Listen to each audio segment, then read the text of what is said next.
Hola chicos, ¿qué tal? Buenas tardes, buenos días todavía. Disculpen, ha habido unos problemas para ingresar, se demoró un poquito. ¿Se me escucha bien, por favor? Hola. Sí se le escucha, profesor. Ya, perfecto. Bueno, soy yo, por si acaso, no solo que me he rasurado, así que es el mismo profesor. Bueno, esta, esta clase, ¿no? Esta tercera semana, vamos a bueno, perdón, no, tercera semana. En esta tercera semana vamos a ver las primeras civilizaciones, ¿sí? Vamos a trabajar las primeras civilizaciones de Europa y Asia. ¿Sí? La siguiente semana trabajaremos las civilizaciones de América. En este caso serán los incas y la zona de Centroamérica. Sí, a ver, voy a compartir mi pantalla un momento. Mm, un momentito. A ver.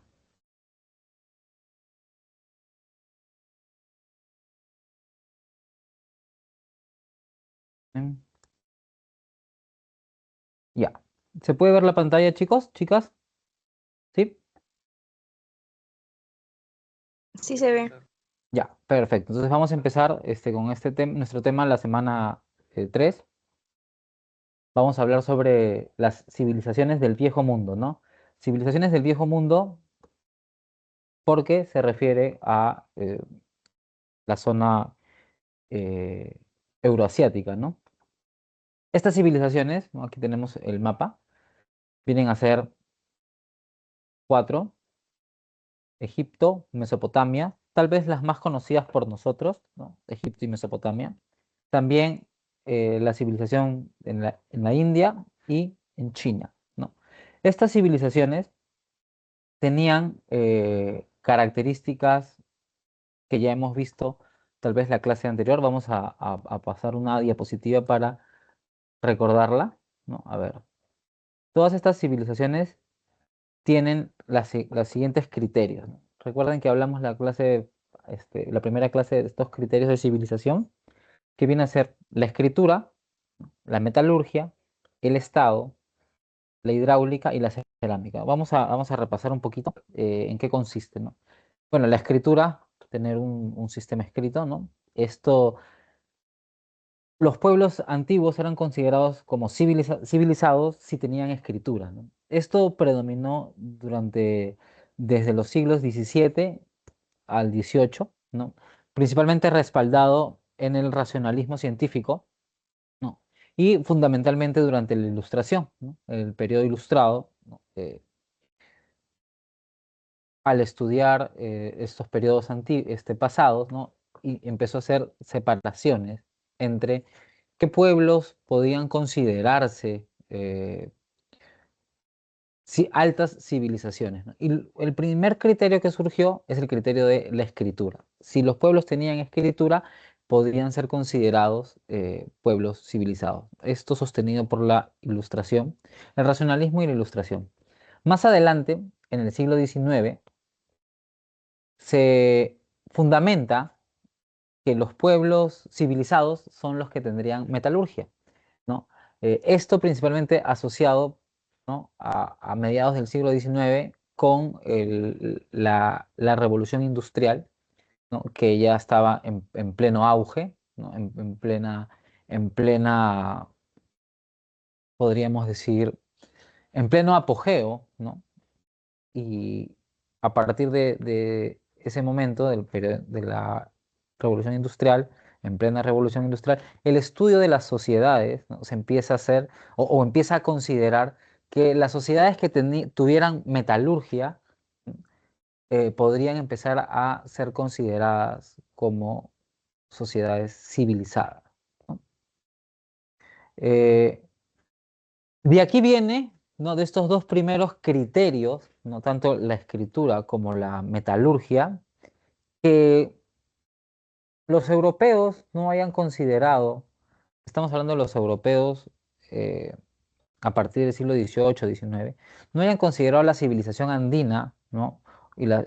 Como una y la civilización maya o azteca como civilizaciones.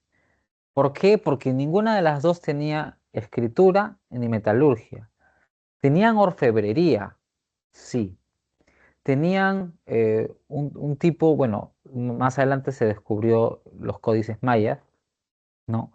En los años 50 por un ruso que logró descifrar eh, la escritura maya, ¿no? En los incas todavía no se descifra, ¿no? El sistema escrito.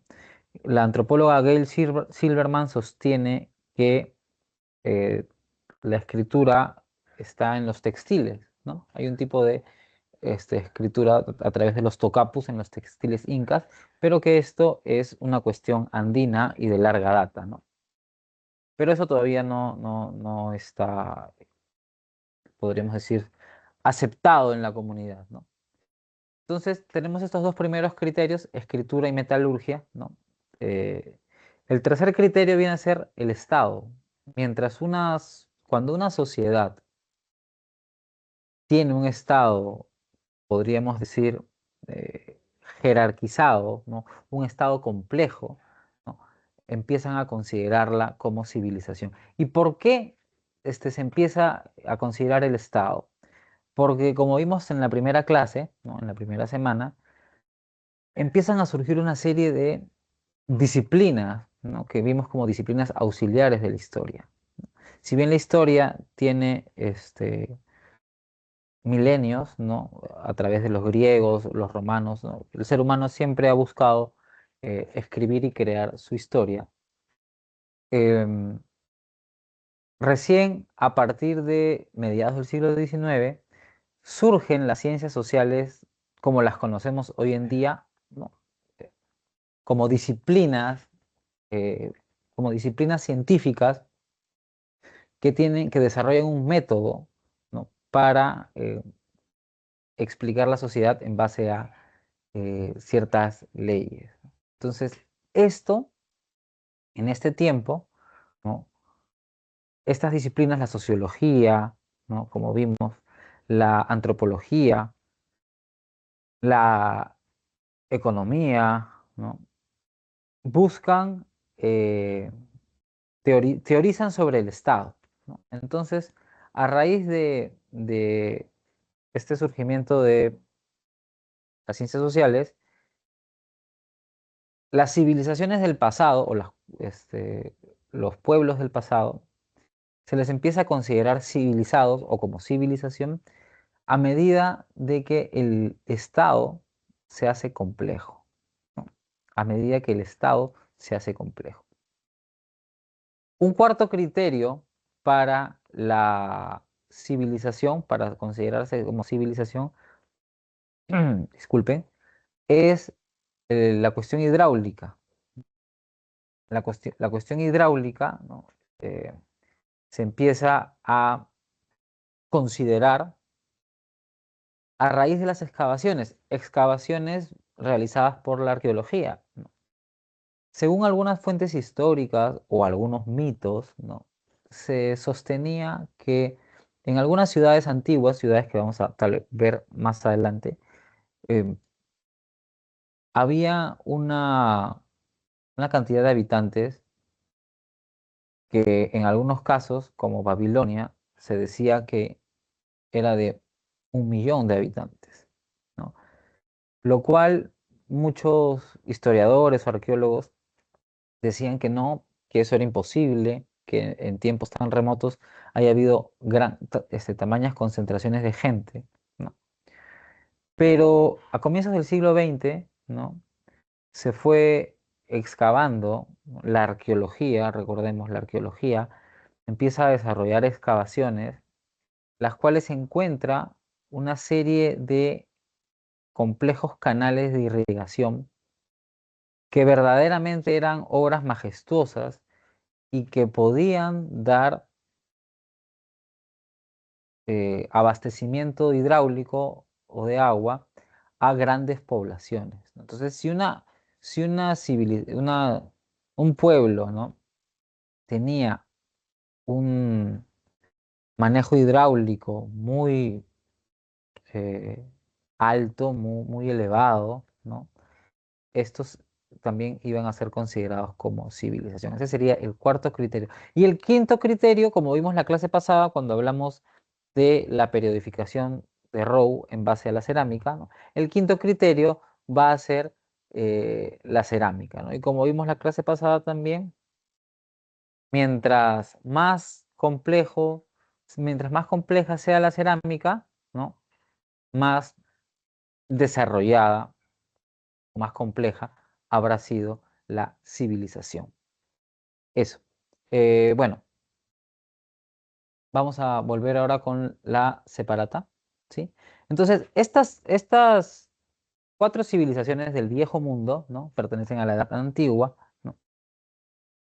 A ver, ¿recuerdan? Edad de bronce, edad de cobre y edad de hierro, ¿no es cierto? ¿Sí? Estas civilizaciones pertenecen todavía a lo que es la edad de bronce. Todavía estamos hablando de la edad de bronce. En la primera la clase tan solo las pudimos mencionar, ahora vamos a desarrollarlas un poco. Estas civilizaciones, que son Egipto, Mesopotamia, perdón, Egipto, Mesopotamia, India, China, ¿no? Son civilizaciones hidráulicas, ¿no? Que tienen un alto desarrollo hidráulico. Es decir, que la agricultura intensiva, perdón, la agricultura extensiva, ¿no? Que vimos en la primera clase, cuando los pueblos alcanzaban el desarrollo, una etapa superior de desarrollo, ¿no? Superaban la horticultura y desconocían la agricultura extensiva, eran grandes cantidades de tierra, ¿no? De terreno, que se irrigaban de manera natural por las lluvias o por la crecida de los ríos, ¿no? Cuando los ríos crecen y decrecen, dejan a los márgenes eh, territorio húmedo, ¿no? Entonces, esta agricultura extensiva da paso, ¿no? Da paso a una agricultura intensiva que ya demanda un manejo hidráulico muy complejo, capaz de poder suministrar de agua a poblaciones muy extensas. Entonces, todas estas civilizaciones compartían esta primera característica de civilizaciones hidráulicas, lo cual va de la mano con el criterio de civilización, ¿no? El criterio de civilización hidráulica. En segundo lugar, ¿no? Eran estados teocráticos. Y cuando hablamos de estados teocráticos, no estamos hablando de simple y llanamente que existía una élite sacerdotal o los sacerdotes gobernaban. Nos referimos a que la política, la religión y la ciencia, ¿no? Estos tres iban de la mano. La política se hacía en nombre de la religión y la ciencia se desarrollaba, o la religión tenía conocimientos de ciencia, ¿no? No era simplemente no era una religión dogmática, ¿no? Sino que era una religión politeísta, ojo, politeísta, con muchos dioses, con una cantidad podríamos llamarla una cantidad considerable de dioses, ¿no? Mesopotamia tiene un panteón eh, divino, ¿no? Amplio. En la India se dice que tienen 33.333 dioses, ¿no? O sea, 333. Estas civilizaciones, ¿no? Eran estados teocráticos que se regían por la religión, que su política era regida, ¿no? En nombre de los dioses, ¿no? En nombre de sus dioses. Y la ciencia también era manejada por esta élite sacerdotal, ¿no? O esta casta de sacerdotes que tenían conocimientos astronómicos, conocimientos médicos, conocimientos del medio ambiente, conocimientos del comportamiento de los animales, conocimientos de las enfermedades, ¿no? Y estas élites sacerdotales eran las que, eh, en nombre de los dioses o atribuyéndose poderes divinos, ¿no? Podían curar, ¿no? Podían predecir el tiempo, ¿no? Entonces, al poder predecir el tiempo, podían utilizar la hidráulica, ¿no? La hidráulica, desarrollar la hidráulica en ciertos sectores, ¿no? Según ciertas épocas del año, para que se pueda, eh, para que la población pueda tener un suministro constante de agua, ¿no? Eran politeístas, como les dije, ¿no? Tenían muchas divinidades, muchos centros ceremoniales también, ¿no? Eran organizaciones militaristas, ¿no? Habían castas de militares. Recuerden que eh, había habido un proceso, ¿no? Después del proceso de sedentarización, ¿no? La sociedad se empieza a especializar y de esta especialización de los clanes surgen las castas. Y existen castas militares que se dedican única y exclusivamente, ¿no? a la guerra. Entonces, una cosa es la especialización, perdón, ¿no? Y otra cosa ya es la división y luego las castas, ¿no? Las castas ya son eh, grupos, ¿no? Grupos ya que desarrollan una sola actividad. En el caso de la milicia, estamos hablando pues de la guerra, ¿no? Las sociedades son jerarquizadas, ¿no? Y divididas en castas o estamentos, ¿no? Bueno, aquí tenemos un mapa, ¿no? De dónde están ubicadas, ¿no? Estas civilizaciones. ¿Qué significa viejo mundo y nuevo mundo? Bueno, en Occidente el término viejo mundo se utiliza para referirse a Asia, África y Europa. El viejo mundo se refiere a una parte del mundo que era conocida por sus habitantes antes de entrar en contacto con los americanos. Perdón. Por otro lado, ¿no? El Nuevo Mundo se refiere a las Américas e incluye, ¿no? América del Norte, América del Sur, América Central, el Caribe y las Antillas, ¿no? Donde hay un contraste siempre del viejo mundo con el Nuevo Mundo. Vamos a empezar con Mesopotamia, ¿no? Mesopotamia, que significa en tierra entre ríos, ¿no? Y los ríos son el Éufrates y el Tigris. A ver, vamos a abrir perdonen, un, un Google Earth para poder, para poder ubicarnos, ¿no? En un mapa un poco más claro. ¿Dónde está Mesopotamia? Porque, a ver,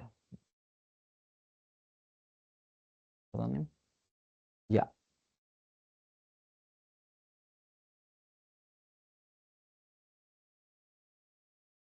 a ver. Mesopotamia está aquí. Este es nuestro planeta, nuestro hermoso planeta Tierra. Mesopotamia se encuentra aquí, aquí. Esta es la zona de Mesopotamia, ¿no? Esta, lo que es actualmente, ¿qué países? A ver quién, esta zona de Mesopotamia, ¿no? ¿Qué país existe acá? Porque Mesopotamia está ahorita ubicado en un país actual, así como los incas están en Perú principalmente, ¿no? Mesopotamia también. Y es Irak, ya apareció, Irak. Actualmente Mesopotamia está en Irak, en el actual Irak, ¿no? Bueno, siempre ha estado ahí. Eh, Se dividía en tres regiones, ¿no? La zona norte, Alta Mesopotamia, la zona central, ¿no? Media Mesopotamia, es conocida como Akkad, ¿no? Y la zona sur, que no se lee aquí, es Sumer, ¿no? La zona sur es Sumer. La zona sur es la más fértil, ¿no? La zona del medio, bueno, obviamente menos fértil porque recuerden que estos ríos, el Éufrates y el Tigris, ¿no? desembocan en el Golfo Pérsico. Actualmente estos ríos se han unido, pero en la antigüedad, en la época de Mesopotamia, estos ríos llegaban separados al Golfo Pérsico. Y como podemos ver en el Google Earth, vamos a hacerle un zoom, esto para que ustedes puedan eh, darse cuenta, la geografía también, ¿no? Tenemos aquí que la Baja Mesopotamia, ¿no? es fértil, ¿no? Es fértil, en contraste con la zona de la Alta Mesopotamia, que esto ya viene a ser, esto no son zonas fértiles, sino son zonas montañosas, ¿no? Son zonas montañosas. Sí, bueno, creo que lo hace un poco lento en la navegación. Ya, entonces lo voy a cerrar.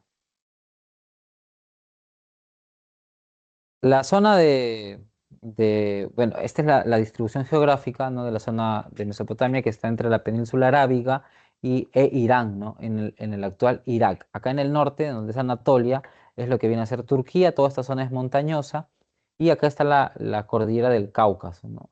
Acá hacia arriba están los países como Azerbaiyán, ¿no? Eh, todos estos países, y más arriba está Kazajstán, todas estas repúblicas soviéticas que se desintegraron, ¿no? Están por aquí. Bueno, voy a darle esta pequeña lectura, ¿no? El Estado estaba dirigido por un monarca que justificaba su cargo en las campañas militares que anualmente realizaba y ser el representante de Dios en la tierra. Para un mejor control del orden social, los códigos de leyes cumplieron un importante papel. El Estado centralizado fue intermitente en el país. Lo más común era la concurrencia de varios reinos, al menos uno en el norte, ¿no? Asiria, y otro en el sur, Babilonia. En términos generales, en Mesopotamia la sociedad era jerárquica, dividiéndose principalmente la población entre libres y esclavos, los que a su vez se hallaban divididos en diversos grupos. También habían grupos intermedios dependiendo del periodo de desarrollo de cada cultura en Mesopotamia, porque en Mesopotamia ha tenido su propia cronología que ahora no, la vamos a revisar. Este simplemente es el, el- la cuestión introductoria. Pero antes de pasar a la cronología, voy a saltear la cronología para ver las manifestaciones culturales. ¿Ya? Algunas de las manifestaciones culturales, ¿no? más importantes en Mesopotamia, ¿no?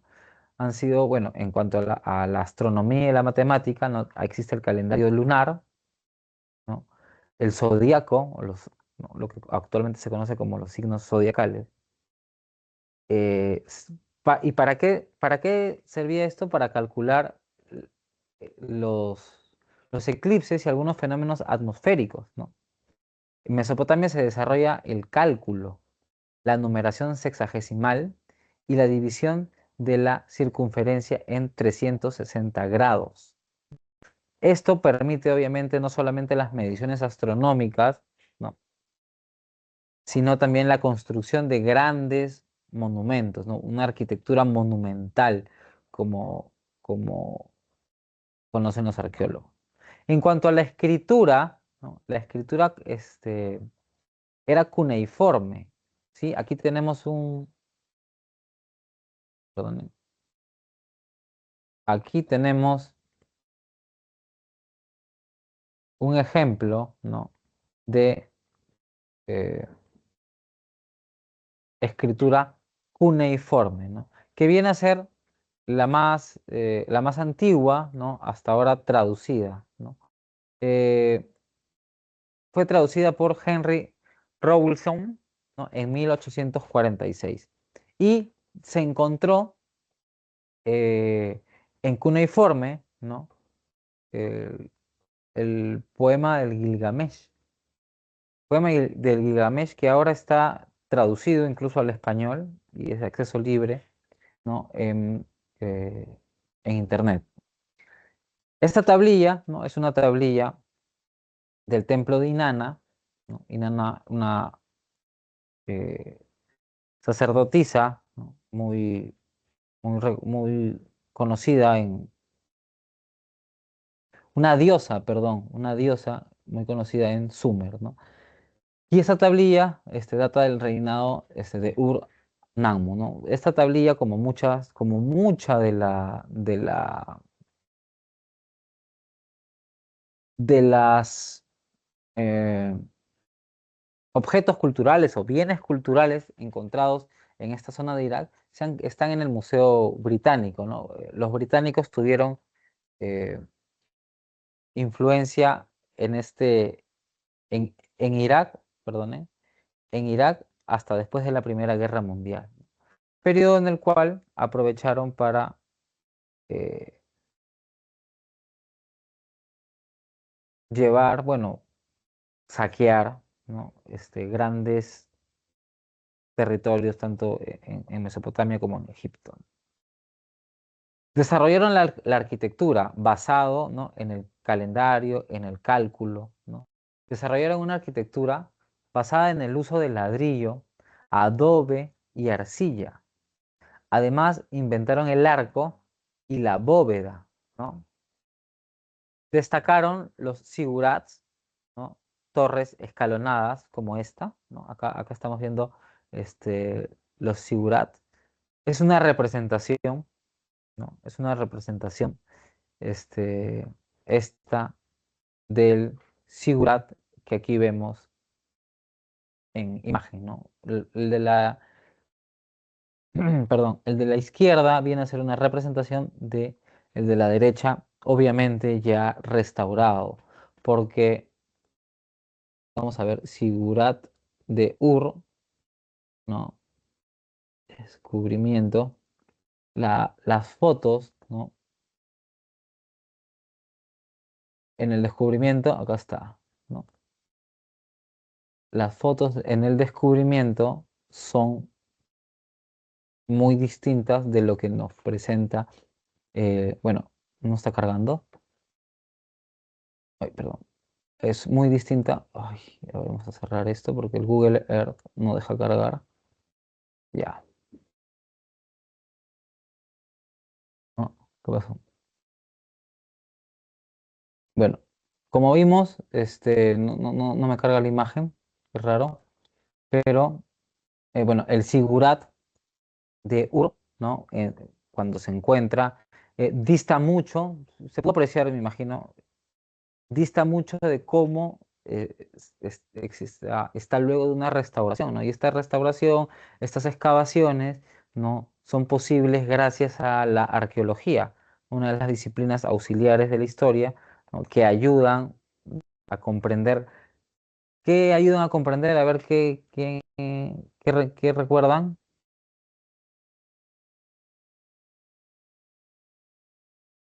Nos ayudan a comprender los restos materiales que ha dejado el hombre. Tenemos también esculturas, ¿no? Y acá, en cuanto a escultura, destacan los toros alados. Hay unos, bueno, no están en esta imagen, ¿no? Que eran divinidades protectoras que se colocaban al entrar en las ciudades. Vamos a poner la puerta, hay una puerta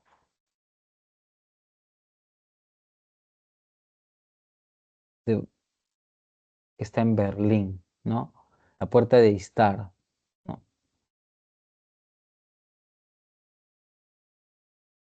¿No? Aquí tenemos, ¿no? Las representaciones de los toros, ¿no? A los costados en algunos lugares. Esta figurilla, ¿no? Es una estatua, ¿no? Del príncipe realizada, es en piedra, es una estatua en piedra. Esta se encuentra en Francia, ¿no? Esta se encuentra en Francia, en el Museo del Louvre, y es de piedra dorita, ¿no? Entonces, bueno, en cuanto a la religión, como les dije, fue politeísta y antropomorfista y adoraban a las fuerzas de la naturaleza, ¿no?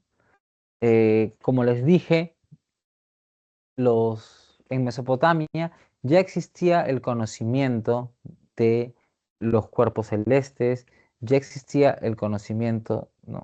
La ciencia estaba asociada a la religión, y esto lo podemos ver en el panteón de dioses, ¿no? Y a quienes adoraban. Y cómo representaban a estos dioses, ¿no? Los representaban de forma antropomorfa, ¿no? A, a diferencia, ¿no? de las religiones monoteístas, ¿no? Que no hay una representación de Dios, ¿no? Aquí las religiones politeístas sí tienen representaciones por lo general antropomorfas, ¿no? Entre las principales divinidades estaban Ishtar, ¿no? Shamash, Marduk y Asur, ¿no? Marduk era el soberano de la humanidad, ¿no? Ishtar era la diosa de la guerra. Ahora vamos un poco con la cronología. eh, Vamos aquí un poco con la cronología. En la periodificación, como comentábamos las clases pasadas, ¿no? Son cortes que los propios historiadores, ¿no? e investigadores realizan para poder comprender mejor los periodos, ¿no?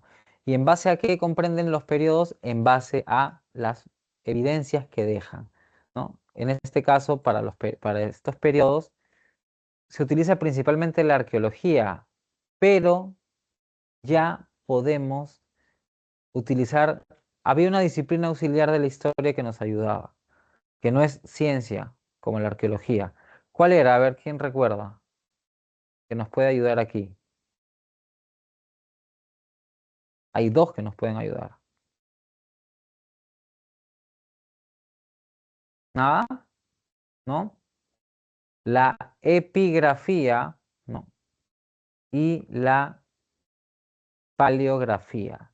La epigrafía eh, es la que estudia, ¿no? las inscripciones en los templos o en eh, tumbas, ¿no? inscripciones en monumentos.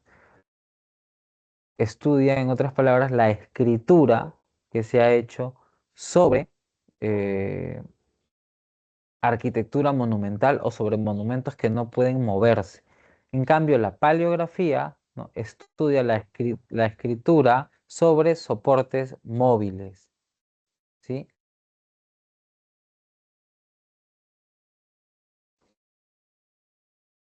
Entonces, gracias al estudio de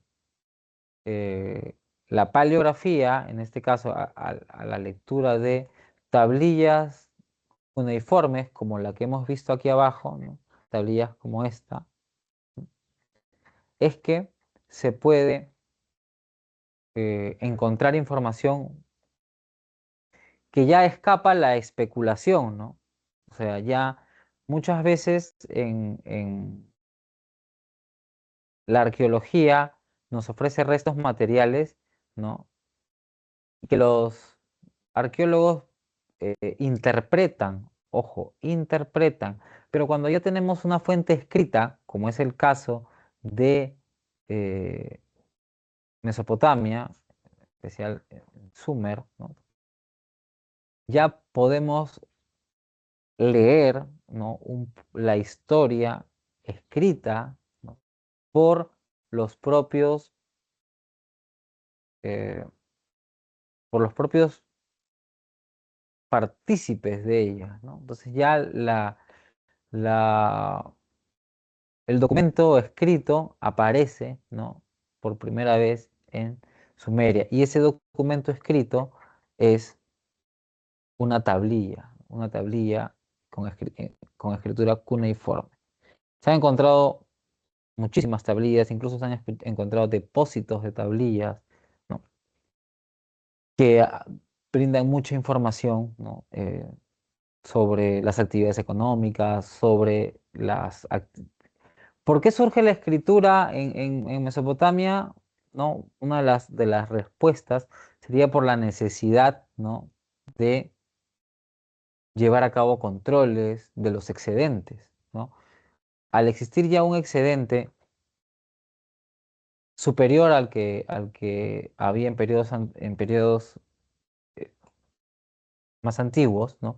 Ya se tiene un excedente ahora que sí permite generar diferencias sociales y, y establecer diferencias. Ya hay una propiedad privada, ¿no? Ya el excedente no se usa únicamente para el trueque, sino que este excedente ya se almacena y eh, se re- hay una este, redistribución, ¿no?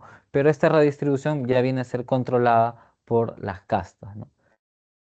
Entonces, en un primer periodo, ¿no? En un primer periodo para Mesopotamia tenemos el periodo sumerio acadio, ¿no? En el cual, como les dije, Sumeria, ¿no? Está abajo, ¿no? Acá tenemos el mapa, ¿no? Y Acadia está, ¿no? Al medio, podríamos decir, la media Mesopotamia. Entonces, esto nos dice, ¿no? O nos sugiere que hay una interacción, ¿no? entre la Mesopotamia baja y la Mesopotamia media. Esta interacción, en esta interacción surgen las primeras ciudades-estado que vienen a ser en la zona, en la zona de Acadia, Kish, ¿no? En la zona de Sumeria o de Sumer tenemos a Uruk, ¿no? A Ur, que de donde son, aquí tenemos el Sigurat de Ur, ¿no? El Sigurat de Ur se encuentra en la ciudad de Ur, en Irak, que ya es la Baja Mesopotamia o Sumeria. Esta, esta, este periodo, ¿no? llega a su fin cuando por el norte, ¿no? fueron conquistados por los acadios. Los acadios, aquí arriba en el mapa, acadios, zona de la Alta Mesopotamia, perdón, los asirios. Los asirios ya vienen más adelante, pero aquí, en la zona de Acadia, ¿no? En la zona de Acadia, en la media Mesopotamia, eh, recordemos el mapa que vimos en Google Earth, en donde podíamos ver que la Baja Mesopotamia era más fértil, ¿no? Estaba más verde porque había una mayor irrigación, una mejor irrigación, ¿no? Y en la zona media, ¿no? de lo que viene a ser Acadia o Acata, ¿no? La irrigación es menor, el agua es menor, la sequía es más constante, por ende los golpes climáticos, ¿no? Los problemas climáticos podrían ser más, afectar de una manera más dura a los pueblos de Acadia que a los pueblos de Sumeria. Entonces, estos pueblos, al verse, ¿no? en algún un periodo de crisis, eh, empiezan a atacar, ¿no? Empiezan a invadir, ¿no? los territorios de la Baja Mesopotamia, ¿no? bajo el mando de Sargón I. Sargón I, que unifica, ¿no? tanto Sumeria como Acadia, ¿no? en el primer imperio acadio, ¿no? Los sumerios, ¿no?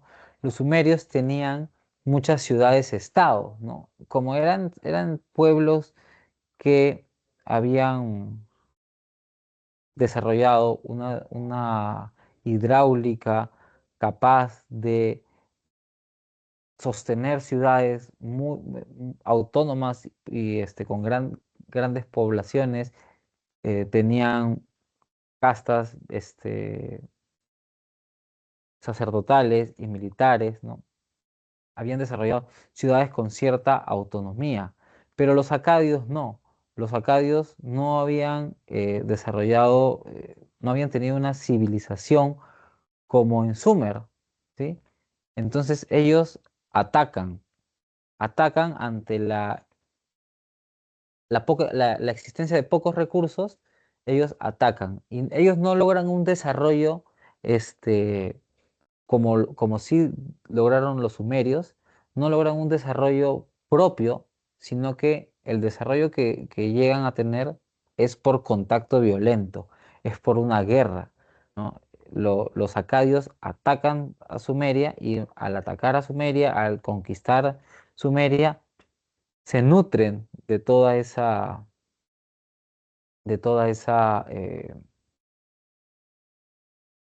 cultura que ya habían desarrollado, ¿no? Bueno, ¿y por qué? A ver, si recuerdan, ¿por qué los pueblos acadios pudieron conquistar a los sumerios? ¿Qué tenían los acadios que no tenían los sumerios? A ver, ¿quién recuerda?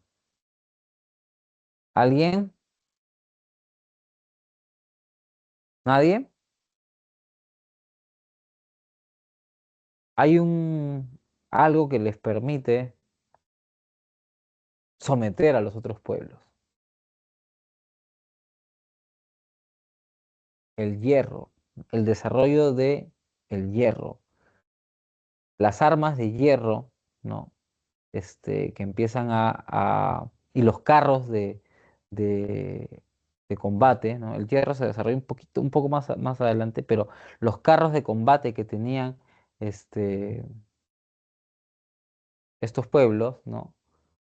Hacían que eh, las incursiones militares, ¿no? En un terreno plano como es Mesopotamia fueran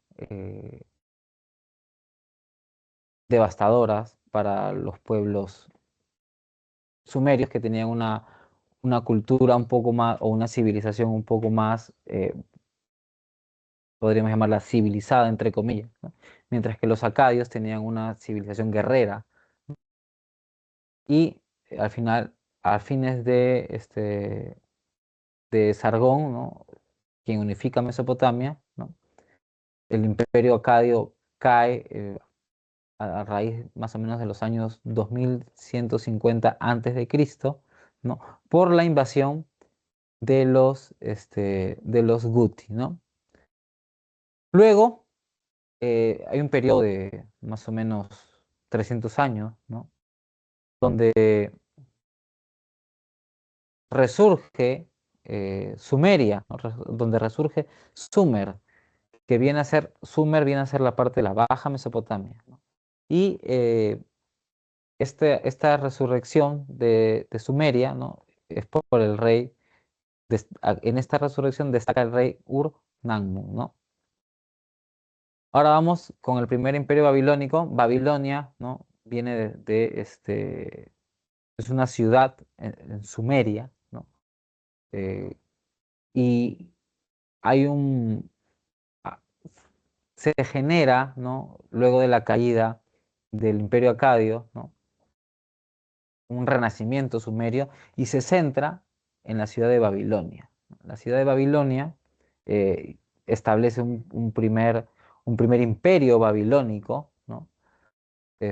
Donde suceden las siguientes características, ¿no? Eh, las eh, tribus indoeuropeas, ¿no? Y tribus semitas siempre han estado en los lugares adyacentes a los centros de civilización. Y estas tribus, eh, cuando habían problemas climáticos, por lo general los problemas ambientales repercuten en las civilizaciones o en las sociedades con poco desarrollo, ¿no? La afectación de estos problemas ambientales es mayor y esta afectación los obliga a buscar recursos, ¿no? Y como son pueblos que no tienen estas bases civilizatorias, ¿no? Son pueblos guerreros, saquean y arrasan las ciudades. Y una vez en esas ciudades es que se culturizan, ¿no?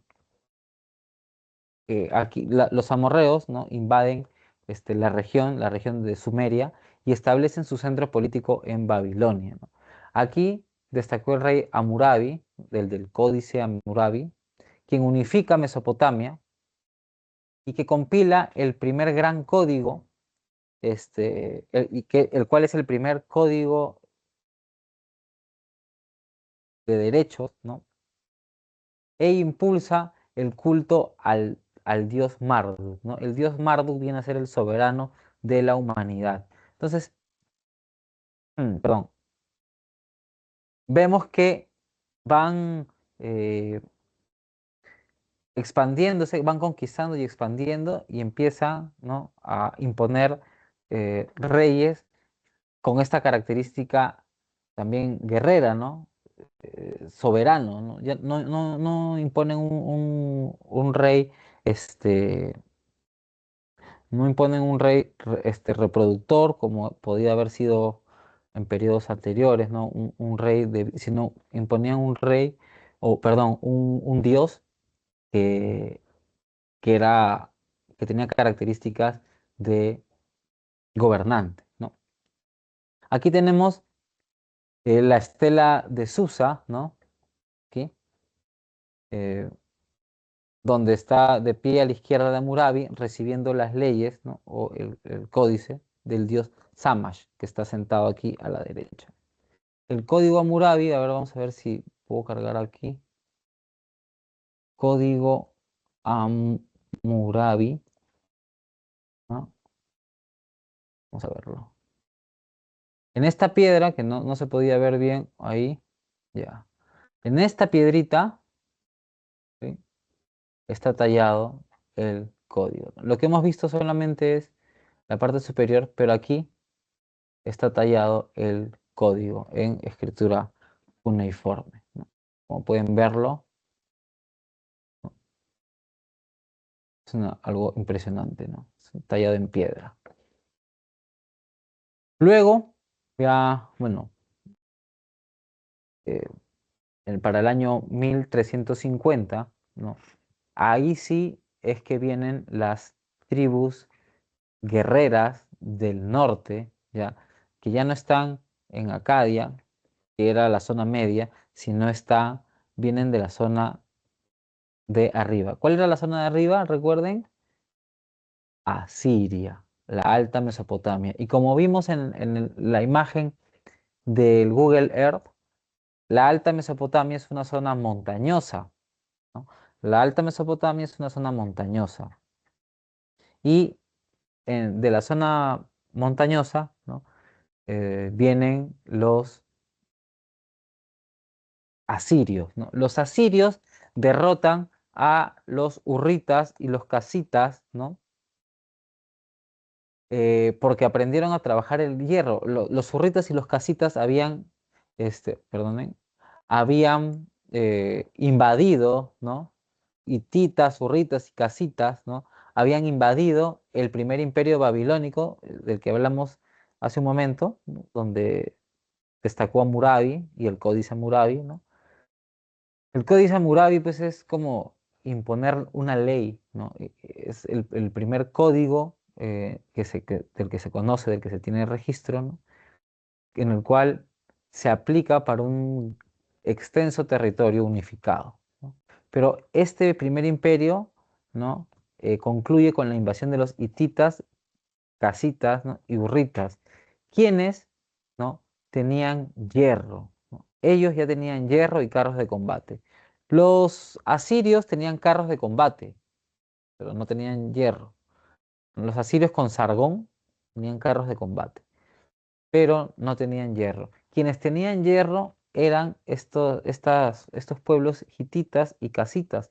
Y estos pueblos hititas y casitas no eran pueblos civilizados, eran pueblos nómades todavía, ¿no?, o seminómades, pero manejaban el hierro, que era eh, una aleación de metales más fuerte que el cobre y el bronce. Entonces, con esto pudieron desarrollar armas más efectivas, ¿no? Cabezas de flecha, espadas, ¿no?, porras, en fin, armas que duraban y hacían mayor daño, tanto a las personas como a las estructuras, ¿no? Entonces, el poder de destrucción del hierro, el poder para someter a los otros, fue, fue brutal, ¿no? La diferencia entre el hierro con los metales anteriores fue bastante grande. Y es gracias al hierro, ¿no?, que estos pueblos seminómades pueden destruir grandes imperios como el imperio babilónico, ¿no?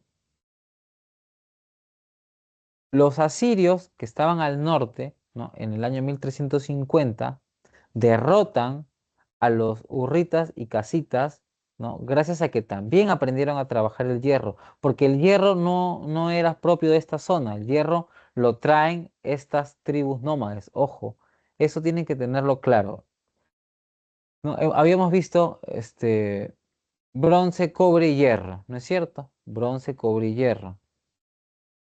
Y en la lógica de la evolución, ¿no?, el bronce es primero, el cobre es después y el hierro ya viene a ser más civilizado, ¿no?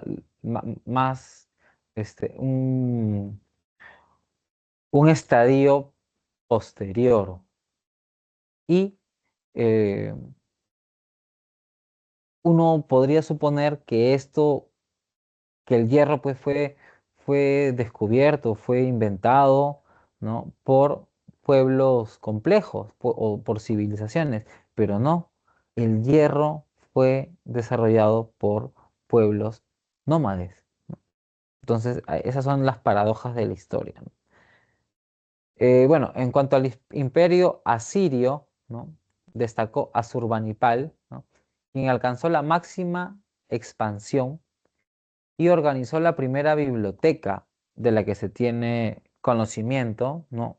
Tal vez han habido otras, pero de la que se tiene conocimiento, la primera biblioteca la eh, organizó Asurbanipal en la ciudad de Nínive. Nínive, ¿no? La ciudad de Nínive fue destruida mm, recientemente. A ver, vamos a ver aquí. Nínive. Esto ha sido unos años, ¿ah? Ahí. Ya, la ciudad de Nínive ha sido destruida por el imperio, este, perdón, por el imperio, por los extremistas religiosos. Vamos a ver, destrucción de la ciudad de Nínive, ¿no? La ciudad de Nínive fue destruida por el Estado Islámico, ¿sí? Bombardeada y destruida. Aquí pueden ver Nínive. Ah, bueno, tengo estos bloqueadores de anuncios. Ay, qué desgracia. Pero bueno, la ciudad de Nínive, ¿sí?, fue destruida por el Estado Islámico, perdón, por el Estado Islámico. Eso ha sido hace unos años, ahora 10 años, 15 años, creo. Fue el mayor imperio mesopotámico, ¿no? El imperio asirio, y emplearon la táctica del terror como estrategia expansiva, ¿no?, que finalmente acabó siendo vencido los asirios, ¿no?, debido a la gran brutalidad con la que trataban o manejaban su política, ¿no? Obligó a los babilonios a aliarse con los medos. ¿Quiénes eran los medos? Los medos eran los persas, ¿no? Entonces los persas en el 623 a.C. se hacen una alianza con los babilonios, ¿no? Derrotan al imperio asirio, y a partir de ahí empieza la expansión de los medos o persas, que años más tarde, siglos más tarde, ¿no?,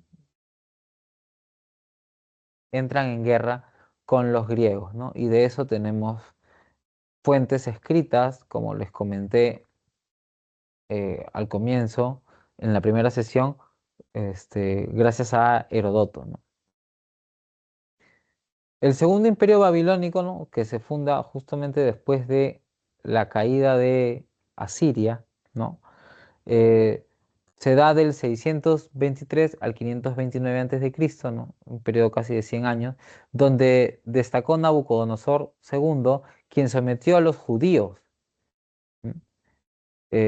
Realizó grandes construcciones como el Sigurat de Marduk, conocido como la Torre de Babel, conocido por los judíos como la Torre de Babel, los jardines colgantes de Babilonia y la puerta de Ishtar, que les mostré hace un momento. Babilonia se decía que era una ciudad, ¿no? En el Segundo Imperio, acá en 623 a.C., se decía que era una ciudad de 1 millón de habitantes, ¿no? Y en un comienzo, no, sea, se pensaba que esto era algo descabellado, porque en las fuentes babilonias se habían encontrado, ¿no? Eh, Se habían encontrado registros en los cuales el- la fuente indicaba un número de población muy alto, ¿no?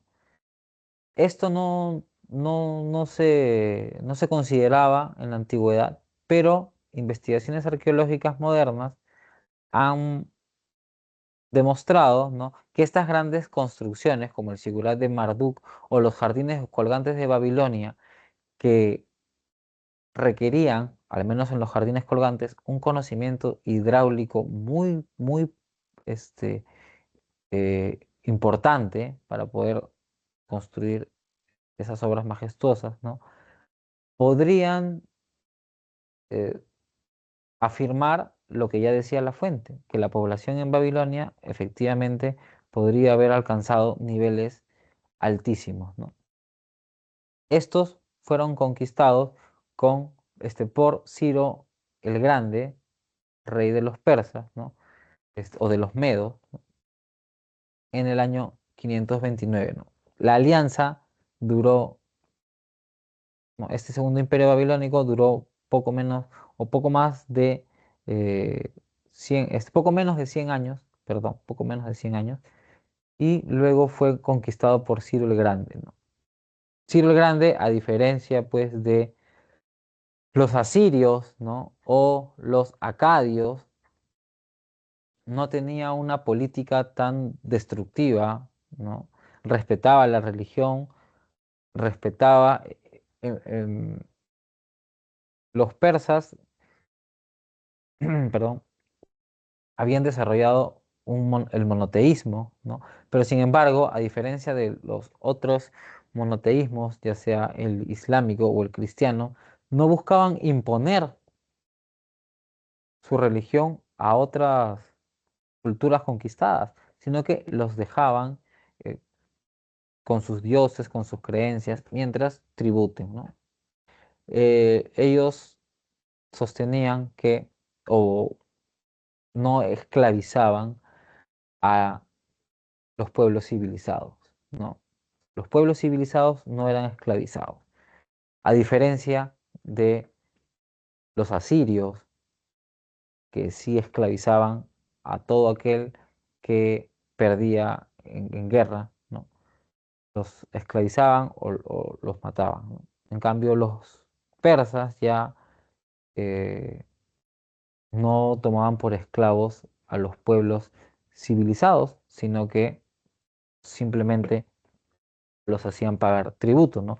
Obviamente me conviene a mí, como gobernante, alguien que pague tributos a un muerto, ¿no? Bueno, las manifestaciones culturales ya las vimos, ¿no? Vamos a ver ahora Egipto, ¿sí? Egipto, acá tenemos una hermosa imagen, ¿no? De las pirámides Keops, Kefren y Miserino, ¿no? Que tienen 64, 143 y 146 metros, ¿no? 146 metros, ¿no? Y adelante está la Esfinge, ¿no? Se sugiere que la cabeza de la esfinge podría representar al faraón Kefren, ¿no? Bueno, vamos a darle esa lectura breve. La economía estaba dirigida por el Estado en Egipto, donde el faraón era dueño de la tierra, hombres y animales. La principal actividad fue la agricultura, para cuyo éxito fue necesario controlar las crecidas del Nilo, el cual se logró a través de la construcción de canales, estanques, diques y esclusas.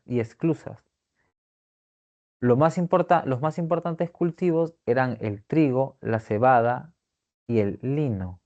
La dirección estatal se expresó a su vez en la economía de redistribución de los excedentes de la producción, principalmente agrícola, que eran recaudados a través de los tributos, ¿no? O sea, acá el Estado, ¿no?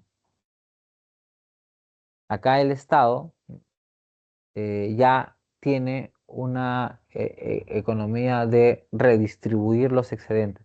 Los excedentes que antiguamente en las civilizaciones menos desarrolladas, perdón, que ya no eran civilizaciones, sino en los pueblos menos desarrollados, los excedentes se utilizaban para el trueque, ¿no? Cuando la civilización es más compleja, ¿no? El Estado se hace cargo de la redistribución de los excedentes, ¿no? Excedentes que se recaudaban a través del tributo, ¿no? Acá está. La producción se centraliza en cada nomo para ser redistribuidos por el Estado a los funcionarios, alimentar a la población no productiva y a los trabajadores de las obras públicas. Nomo viene a ser distrito, ¿sí? Cada nomo, cada distrito. La producción se centralizaba en cada distrito para ser redistribuidos por el Estado a los funcionarios, alimentar a la población no productiva y a los trabajadores de las obras públicas, ¿no? El comercio, tanto exterior como interior, eran también responsabilidad del Estado, el cual actuaba de forma monopólica, ¿no? Eh, a diferencia de Mesopotamia, donde tenemos ciudades-estado, ¿no? Varias ciudades-estado que se articulan y en ciertos momentos, ¿no? Eh, hay eh, periodos o reyes o líderes que unifican, ¿no? estos lugares. La Egipto no tuvo, no pasó por un periodo tan marcado, pero sí tuvo conflictos internos, ¿no? De unificación y reunificación, ¿no? Nunca fueron,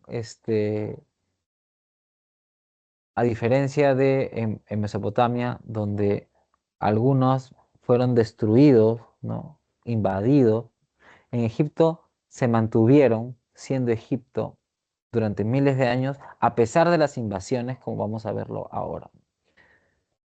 La ubicación, bueno, acá tenemos el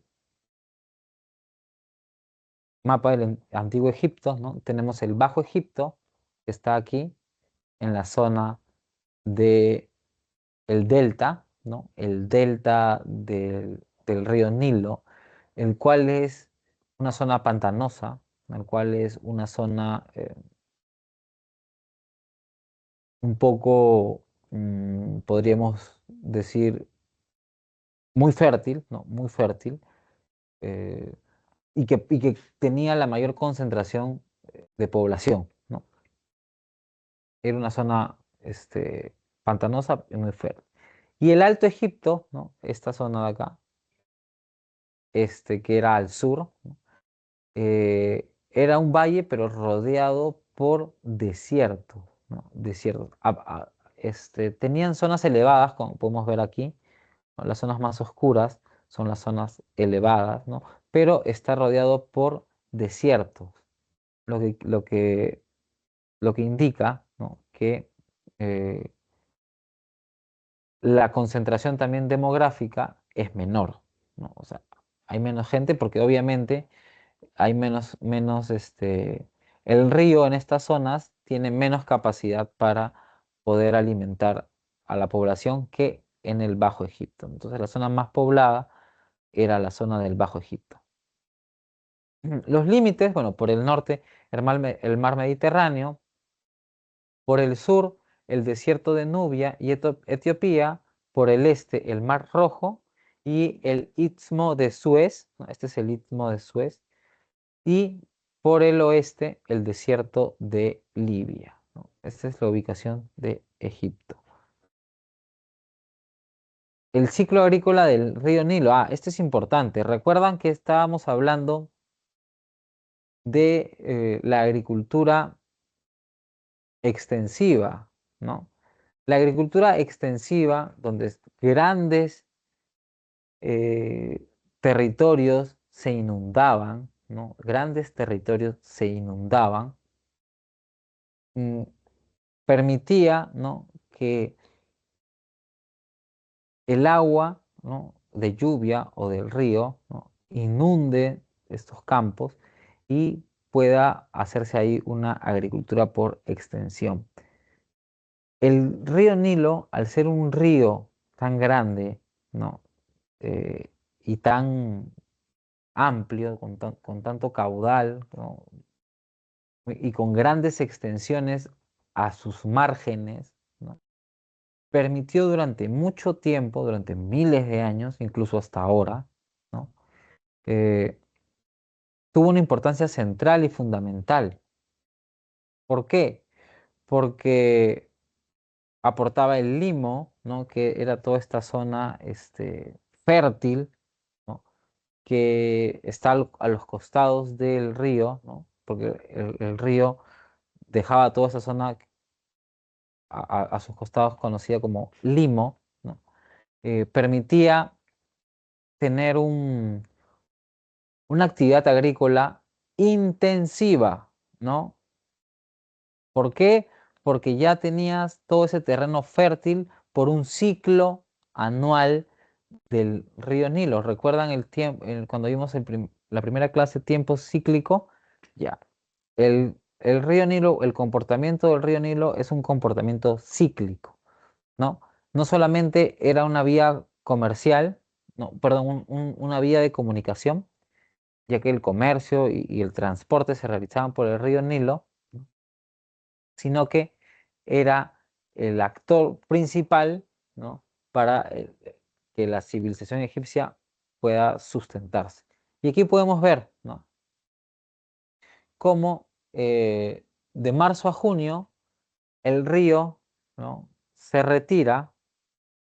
De junio a octubre el río crece, ¿no?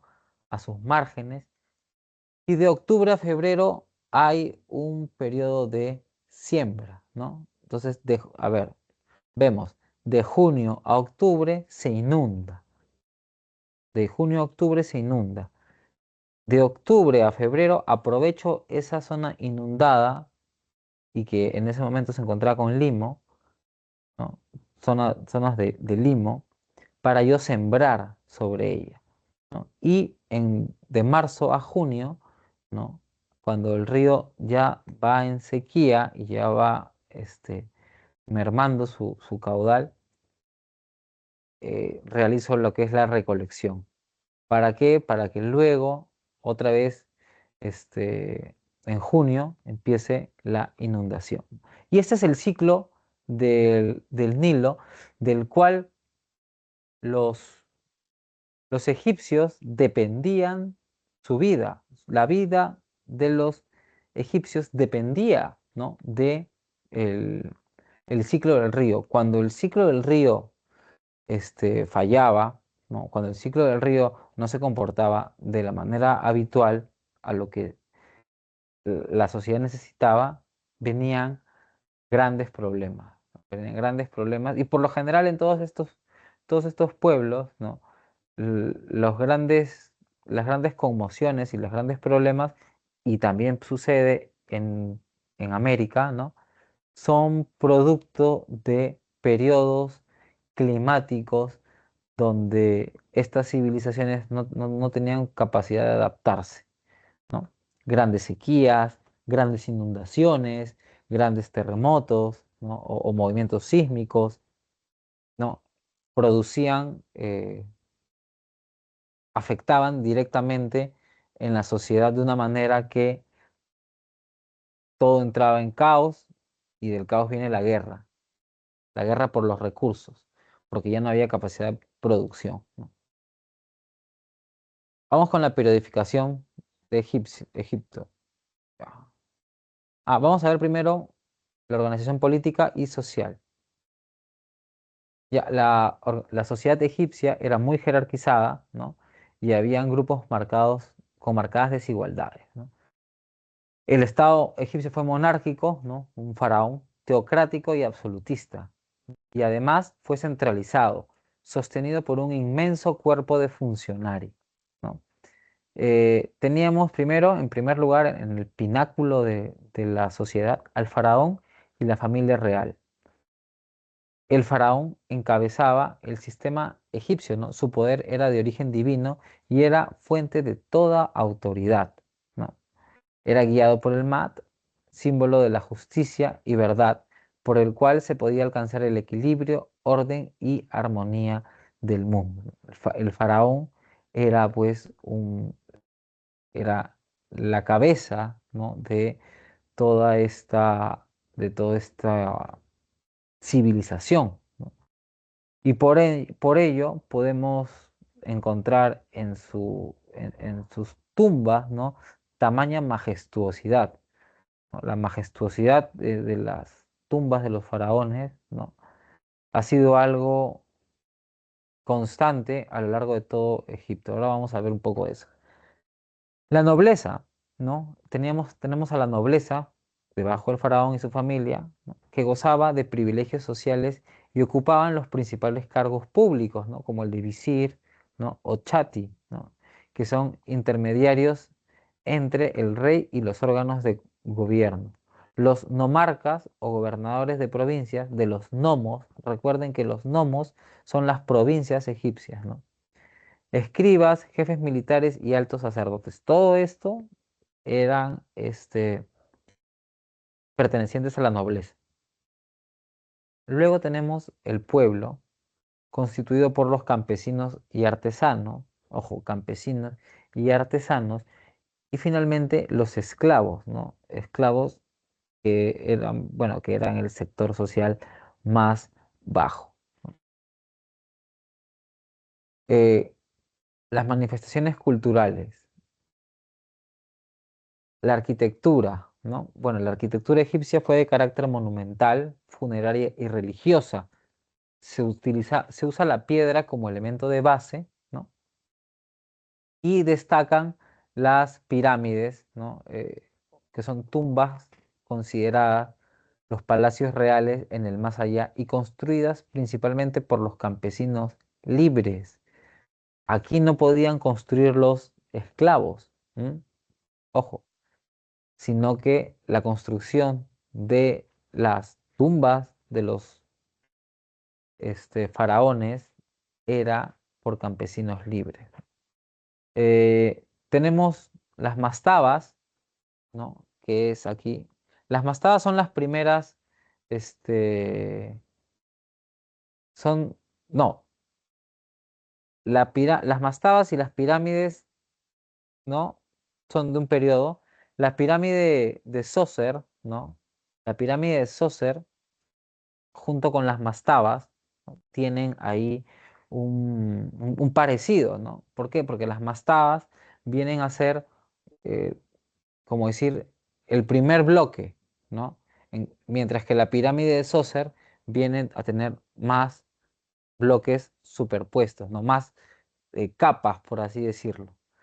Esto tiene una explicación, ¿no? El egiptólogo egipcio Zahi Hawass, ¿no? Mencionaba que las tumbas funerarias, ¿no? Como las mastabas o pirámides truncas, ¿no? Eh, tenían como, como, perdón, función, ¿no? Ser un palacio real, ¿no? En el más allá. Cuando los faraones murieran, ¿no? Iban a vivir en, iban a residir su cuerpo en estas grandes tumbas, ¿no? Por eso tenían todo un complejo, tenían cámaras interiores, era todo un complejo funerario, ¿no? Con cámaras, ¿no? Como pueden ver ahí, con capillas, con galerías, ¿no? Y las mastabas eran, en un primer momento, las tumbas de los primeros faraones, ¿no? Luego, estas mastabas dan paso a lo que se conoce como la pirámide de Sócer, ¿no? Sócer es un faraón, ¿no? También, el cual hace una pirámide como escalonada, ¿no? Una pirámide escalonada, ¿no? Y más adelante tenemos la pirámide de Keops. La pirámide de Keops ya no tiene escalones, ¿no? Sino que simplemente tiene una forma piramidal. Esto, según Zahi Hawass, es una evolución en cuanto al pensamiento egipcio, ¿no? Para transitar de la, la tumba, ¿no? La mastaba o la pirámide, a el reino de los cielos, ¿no? Porque el reino de los cielos, o el paraíso en los cielos, no es una invención cristiana, sino es una invención egipcia. Y estas tumbas lo que buscaban era, en algún momento, acercar el camino del faraón a el cielo, ¿no? En cuanto a la escritura, existían tres sistemas de escritura: la jeroglífica, esculpida en los monumentos más antiguos, ¿no? En las tumbas principalmente, y tenía carácter sagrado. La hierática, que era de tipo administrativa, escrita en papiros por sacerdotes, y la demótica, que era la más sencilla, de carácter cotidiano y comercial, que era usada por la gente, el pueblo llano, ¿no? La demótica ya es posterior, ¿no? ¿Qué es lo interesante de, de esto? No, cuando veamos la cronología, ahí se los digo. La religión era politeísta, ¿no? Como en Mesopotamia, antropomorfa, igual que en Mesopotamia, pero aquí ya había también patrones zoomórficos, ¿no? Y soláricos. Entre los dioses más importantes tenemos Osiris, que viene a ser el sol poniente, ¿no? Horus, el sol naciente, ¿no? Isis, la luna; Ra, el sol del mediodía. Ojo, tenemos el sol poniente, ¿no? El sol naciente y el sol en el mediodía, o el sol en el cenit, ¿no? Set, que viene a ser el mal y el caos; y Anubis, que viene a ser el guía de los muertos, ¿no? Aquí tenemos Anubis, ¿no? Con una figura antropomorfa, ¿no? Pero con cabeza zoomorfa, ¿no? Anubis, este, nosotros podemos entender esto o encontrar esto gracias a los libros de los muertos que se han encontrado, ¿no? Los libros de los muertos eran un libro que en un primer momento estuvo eh, destinado únicamente a los faraones, pero conforme avanzó los periodos, hubo como una democratización del culto a los muertos, ¿no? Esta democratización del culto a los muertos se dio eh, más o menos, perdonen, eso se dio en más o menos por el Imperio Nuevo, ¿no? O el Imperio Medio, creo, el Imperio Medio, donde ya el libro de los muertos se podía incluso comprar, ¿no? Lo que antes era de carácter único para los faraones, eh, conforme pasaron los años, ya fue puesto incluso como un objeto de comercio, ¿no?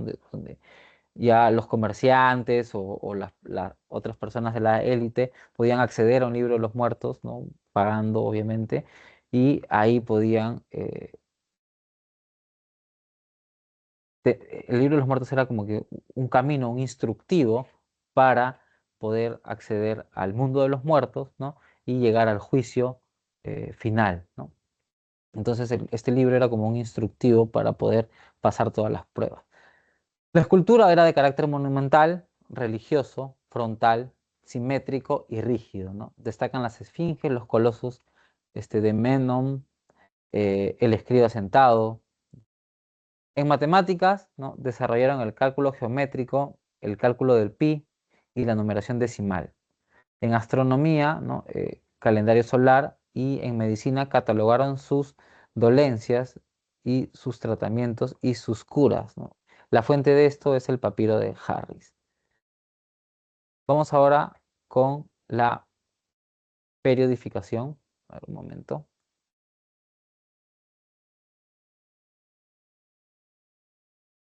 ¿Alguna pregunta hasta acá? ¿No?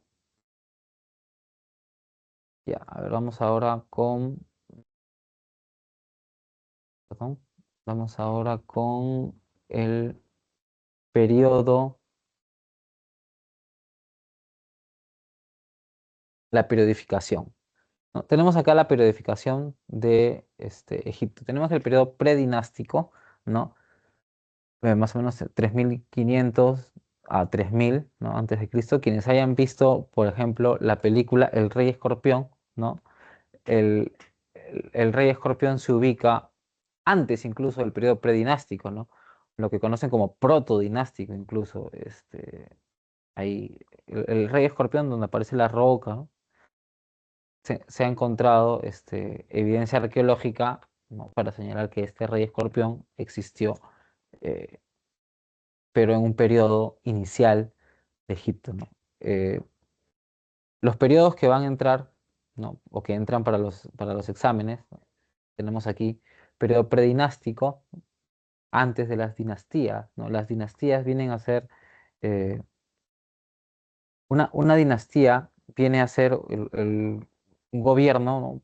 Por una familia, ¿no? Y cuya aceptación por las demás ciudades es aceptada, ¿no? Hay un consenso para que si tal persona sea emperador, y esto tiene una descendencia, ¿no? Familiar. El siguiente periodo viene a ser el periodo arcaico o tinita, ¿no? El periodo arcaico o tinita, donde se considera a el rey Menes, ¿no? O Narmer como el primer unificador del Alto Egipto y Bajo Egipto, ¿no? Como hemos visto, al igual que en Mesopotamia, han habido periodos de unificación, ¿no? Este es el primero, se da en el año más o menos 3000 antes de Cristo, y quien lo lleva a cabo es Narmer, ¿no? Eh, ¿Qué fuente tenemos de esto? Tenemos la paleta de Narmer, ¿no? Donde está representado con las dos coronas, ¿no? Como el unificador de Egipto, ¿no? Como les comenté un poco hace un momento, el país estaba dividido en reinos locales, ¿no? Formados a partir de los nomos o las provincias. Estas provincias, ¿no? Estas provincias eh, aceptan, ¿no? A Menes o Narmer como este primer eh, faraón y unificador tanto del Alto Egipto como del Bajo Egipto. Ese periodo se asocia a la ciudad de Tinis, ¿sí? Ojo, la ciudad de Tinis. El periódico arcaico o tinita se asocia a la ciudad de Tinis. Luego tenemos el Imperio Antiguo, ¿no? Donde está la pirámide escalonada de Sócer en la ciudad de Saqqara, ¿no? El Imperio Antiguo más o menos dura 600 años, ¿no? Y tiene el centro principal en la ciudad de Memphis, ¿no? Es también conocido como periodo menfita. El periodo arcaico era periodo tinita, el periodo antiguo es el periodo menfita, ¿no? Donde la ciudad de Memphis viene a ser el eje o la capital de Egipto, ¿no? Memphis estaba al norte. Aquí, a ver, vamos a... Aquí está Memphis, ¿no? En el delta, ¿no? Bueno, no tan en el delta, pero entrando al delta, ¿no? Y acá está la ciudad de Saqqara, ¿no? Acá en Saqqara es donde encontramos la primera pirámide, en este caso viene a ser la pirámide escalonada, ¿no? De Zoser, ¿no? En esta etapa del Imperio Antiguo, ¿no? Es una etapa de expansión territorial, ¿no? Y gran prosperidad, ¿no? Hay una expansión y unificación tanto del Alto como del Bajo Egipto, ¿no? Es la primera vez que se unifican. Y aquí destaca la cuarta dinastía, ¿no? La cuarta dinastía es la que construye las pirámides de Giza, ¿no? Las pirámides de Keops, Kefren, ¿no? Esas grandes pirámides eh, que están aquí, a ver, aquí abajo, estas grandes pirámides, ¿no? Son ambas, ¿no? La pirámide de Zoser y la pirámide de Keops son construidas en el Imperio Antiguo. La pirámide de Zoser es primero, ¿no? Es escalonada, como pueden ver en la foto, y las pirámides ya de Keops y Kefren ya vienen a ser pirámides en forma piramidal como lo conocemos, ¿no? Sin embargo, todas estas obras públicas, ¿no? que llevaron a cabo y que se hicieron, eh, y- este, debilitaron el poder de los faraones, ¿no? Debilitaron el poder de los faraones y los nomos o las provincias entran en un periodo de revolución, no revolución, sino de desobediencia, ¿no? Donde no hay, no, no hacen caso a un gobierno central, ¿no? Y los nomos o provincias tienen pues su cierta autonomía, ¿no? Luego, esto dura más o menos 100 años, ¿no? Del 2165 al 2065, donde se vuelve a reunificar, ¿no? Bajo el gobierno de Mentuhotep II, ¿no? Aquí la ciudad de Tebas se convierte en la capital en la capital del imperio, ¿no? Y se realiza la fusión del dios Amón, divinidad del Alto Egipto, con el dios Ra, divinidad del Bajo Egipto, ¿no? A fin de consolidar una este, una unidad política, un solo Dios, ¿no? Aquí también tenemos una crisis, ¿no? Con la invasión de los Ixos. Esto dura más o menos unos 300 años, este imperio medio o tebano, ¿no? Y aquí, en el imperio medio o tebano, ¿no?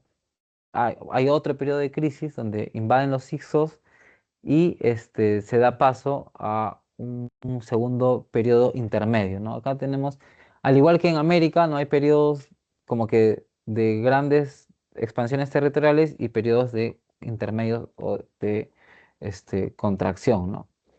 Y aquí, bueno, entran los Ixos, que son estos pueblos, ¿no?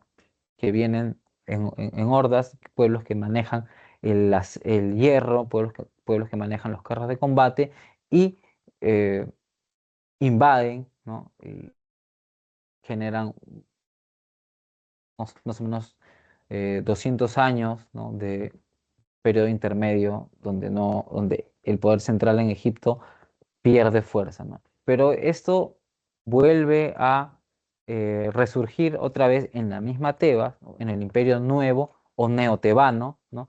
Que se inició con la expulsión de los Ixos, ¿no?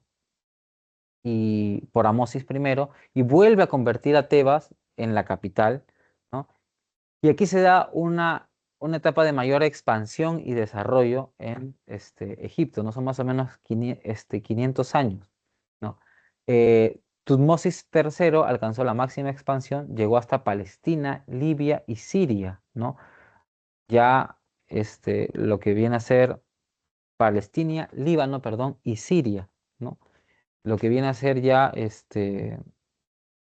donde ahorita está el conflicto entre Israel y Palestina, ¿no? Todo eso hasta ahí llegó Egipto, más arriba incluso hasta Líbano. Luego tenemos a Amenofis IV, ¿no? Que es más conocido como Akenatón. Akenatón impuso un culto único del dios Atón, y reemplazó a Tebas como capital por la ciudad de Tel el Amarna, ¿no? Eh, esta reforma, ¿no? Aquí tenemos a Akenatón, ¿no? En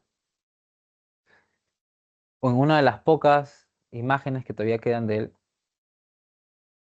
porque todas se borraron, todas fueron borradas, y Akenatón fue borrado o Amenofis IV fue borrado de la historia de Egipto, o de Egipcio, la historia egipcia, perdón, y no se encontró rastros. Y esto lo podemos ver en las inscripciones, ¿no? En las tumbas, ¿no? Todo el periodo de Akenatón ha sido borrado. No hay rastros, no hay inscripciones, no hay fuentes. Y esto ha permitido de alguna u otra forma que se puedan, mm, se pueda preservar, ¿no? La derrota de Akenatón, porque Akenatón fue derrotado, ¿no? Fue derrotado este, en una guerra civil, ¿no? El gobierno de Akenatón duró 20 años. Hubo una tensión entre los sacerdotes de Amón-Ra y el faraón, ¿no? Por esta imposición del nuevo culto, ¿no? Y el faraón, ¿no? Lo que hubiera hecho hubiese sido destruir todos los monumentos a los otros dioses para justamente establecer este dios único que sería el sol, ¿no? Ese fue un intento de monoteísmo en Egipto, ¿no? Luego también otro de los importantes faraones en este periodo es Ramsés II, quien se enfrentó a los hititas en la batalla de Kadesh, ¿no? Y que firmaron el primer tratado de paz. El primer tratado de paz del que se tiene registro se firma, ¿no? Entre los hititas, ¿no? Pueblos que manejaban el acero y los carros de guerra, y Ramsés II, ¿no? Pero Ramsés regresa de la campaña diciendo que él había ganado, cuando en verdad habían firmado eh, un tratado de paz, ¿no? Luego tenemos la época baja, tardío baja, ¿no? Donde Egipto fue conquistado por los asirios, por los babilonios, por los persas, por los macedonios y por los romanos. Como vimos en la historia de Mesopotamia, ¿no?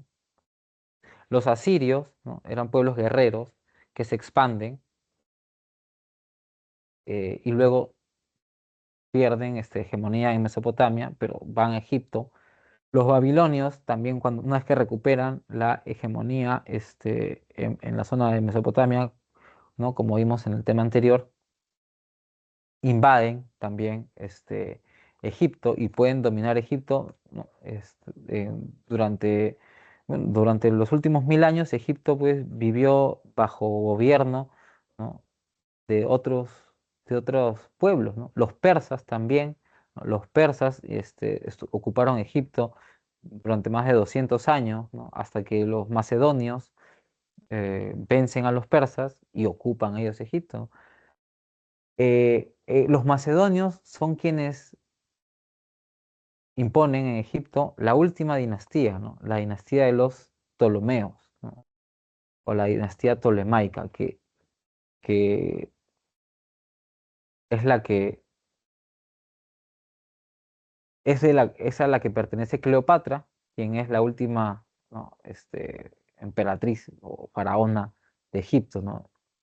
Cleopatra, bueno, finalmente se suicida ante la derrota de Marco Antonio, y Egipto pasa a ser ocupado por los romanos.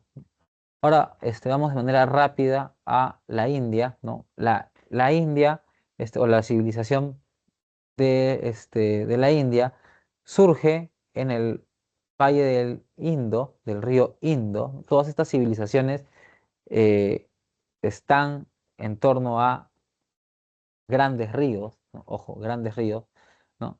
Tenemos la ciudad de Mohenjo y Harappa, ¿no? Son las civilizaciones del Indo, y bueno, están ubicadas en la península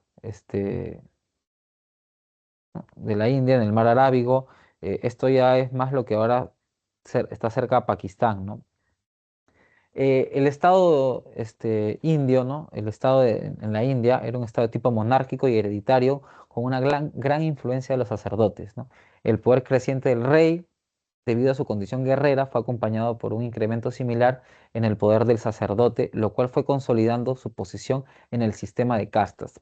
En la India es el único país, el único lugar en el mundo donde aún se mantiene un sistema de castas. Esto significa que la sociedad no se mueve, no hay ascenso social.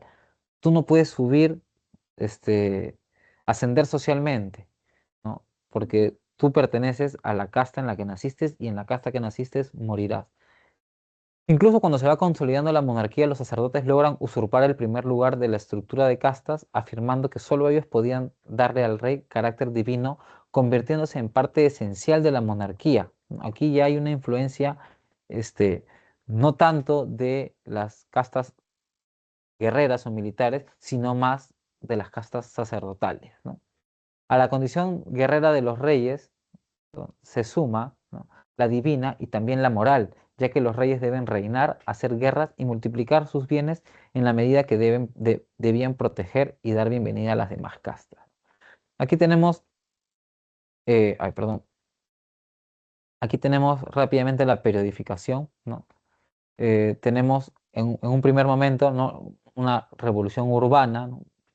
Surgen las ciudades de Mohendaro, Harappa, Lothal, ¿no? Que son ciudades construidas con ladrillo, ¿no? Que tienen cloacas o sistemas, ¿no? de desagüe, ¿no? Y calles espaciosas, ¿no? Lo que indica que hay una civilización urbana, ¿no? Un crecimiento urbano. Luego está el periodo védico o de los Vedas, ¿no? Donde hay una invasión indoeuropea, ¿no? Donde otra vez el uso del hierro y los carros de guerra, ¿no? Llegan no solamente a Egipto, no solamente a Mesopotamia, sino también llegan al Valle del Indo, ¿no? Y ellos son los que llevan el hierro, los carros de guerra y la lengua sánscrita. El sánscrito, que es una lengua de, con el que se desarrolla esta civilización en el Valle del Indo. Luego está el periodo brahmánico, ¿no? Del año 800 al año 321. Recuerden que en el año 321 eh, llega Alejandro Magno a la India. En el periodo brahmánico no se consolida el sistema de castas, ¿no? En lo religioso, el brahmanismo, ¿no? Eh, lo religioso cobra el fundamento del poder sociopolítico, ¿no? Surge el budismo alrededor del siglo VI antes de Cristo, ¿no? Pero bueno, el sistema de castas ya lo explicamos, ¿no? Es un sistema jerarquizado, cerrado y hereditario, ¿no? Que se sustentaba en principios religiosos. A ver, bueno, perdón, bajo el principio de todo sale de Brahma, ¿no? Existían las cuatro castas, ¿no? De la boca salen los brahmanes o los sacerdotes, de los brazos, ¿no? Los chatrias, que viene a ser la nobleza guerrera y los gobernantes, ¿no? Del muslo, ¿no? Los vacías, los comerciantes, artesanos y campesinos, y finalmente de los pies, los sudras, sirvientes, que son sirvientes y esclavos, ¿no? Los parias, ¿no? Este, son un grupo que está debajo de todo eso, ¿no? Que no tienen ni siquiera derechos ni deberes, no son nada. Son gente que ni siquiera a la que se le prohíbe incluso trabajar, ¿no? Ellos solamente viven de la limosna. Eso es una de las características, pues, de esta sociedad de castas que hasta ahora se mantiene, ¿no? En la India.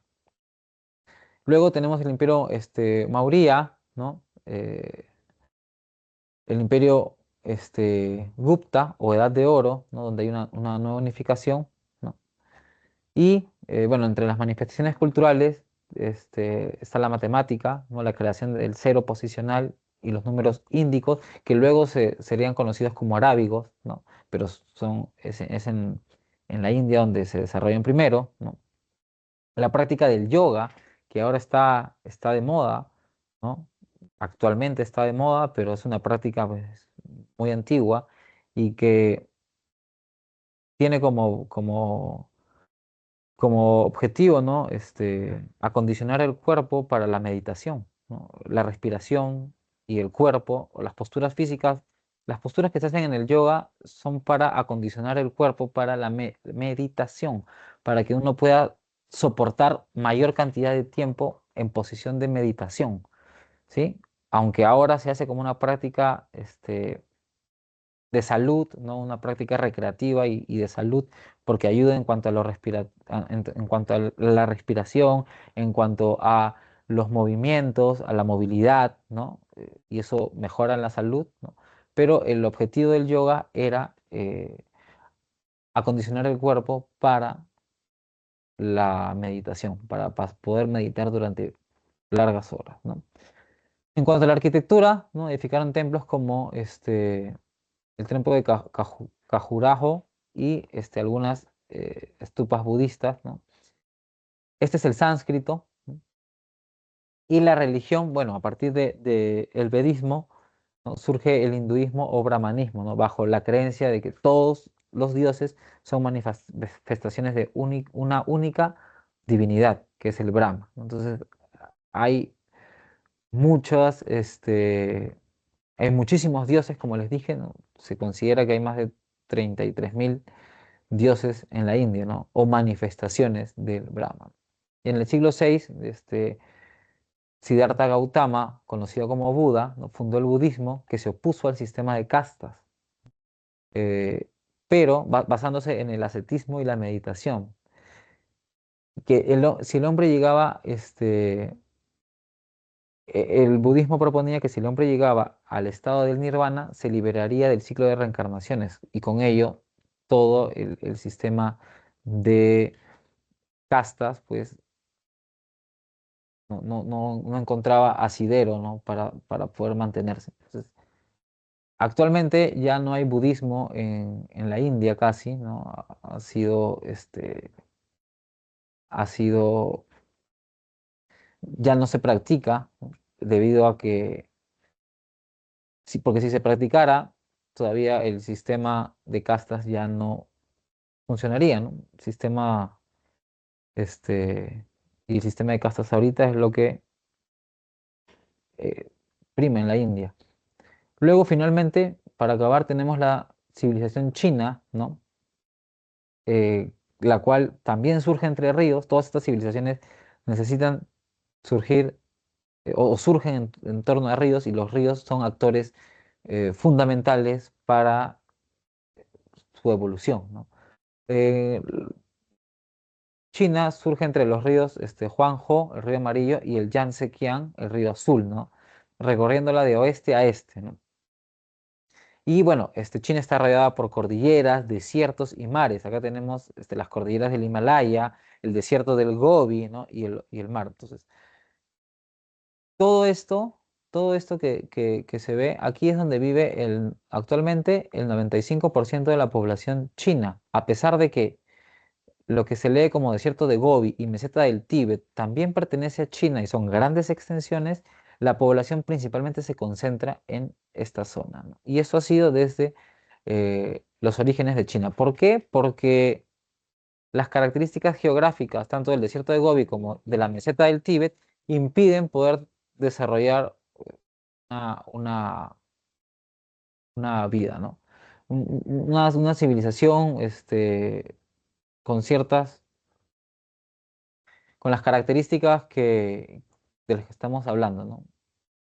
Podrían haber habido algunos pueblos nómades, en fin, pero no pueblos civilizados.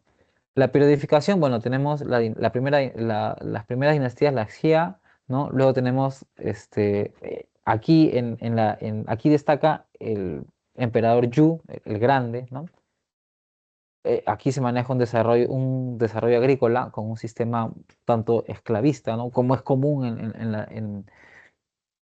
en ese momento, en ese tiempo alrededor del mundo, ¿no? La dinastía Qiang, ¿no? Antes de acabar, vamos a darle las claves. A ver, las claves las voy a dictar rápidamente porque ya se nos ha pasado eh, la hora. A ver, para la primera pregunta, la clave es la A, ¿sí? La clave es la A. Para la segunda pregunta, la clave es la C. Para la tercera pregunta, la clave es la B. Para la cuarta pregunta, la clave es la A, la B, perdón. Y para la quinta pregunta, la clave es la A. ¿Sí? Así que tenemos A, C, B, B y A como las respuestas. ¿Sí?